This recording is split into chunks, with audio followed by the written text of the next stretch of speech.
Matapos ang ilang buwang pagtaas ng presyo ng petrolyo, naitala na ang unang pagbagal ng inflation ngayong taon sa buwan ng Mayo. Magtutuloy-tuloy kaya ito sa mga susunod na buwan? Yan ang umaarangkadang balita ni Naomi Tiburcio.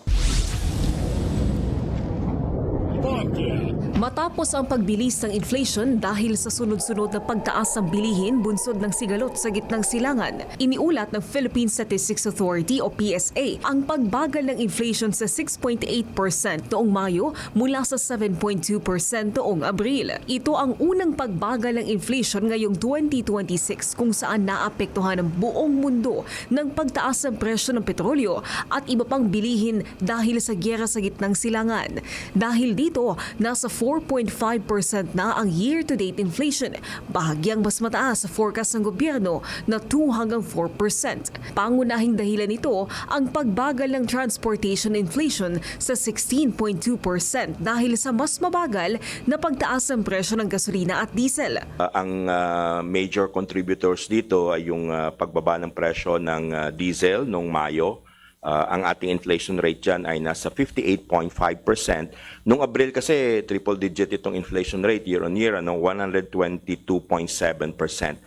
Pangalawa, yung gasolina, noong Mayo ito ay nasa 51.6%, kumpara noong Abril naman na slightly higher at 59.6%.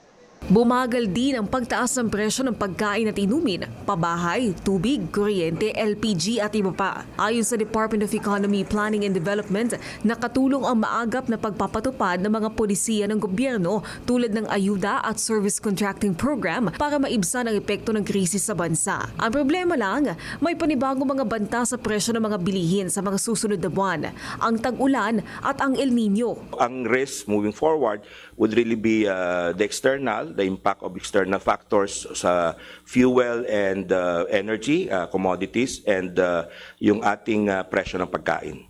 Dahil dito, tuloy pa rin ang mga hakbang ng gobyerno para mapanatiling stable ang presyo ng bilihin at protektahan ang purchasing power ng mga pamilyang Pilipino. Plano ding buhayin muli ang El Nino Task Force para masiguro ang tuloy-tuloy na kita ng mga magsasaka gaya na lang ng cloud seeding operation, solar-powered irrigation system at marami pang iba.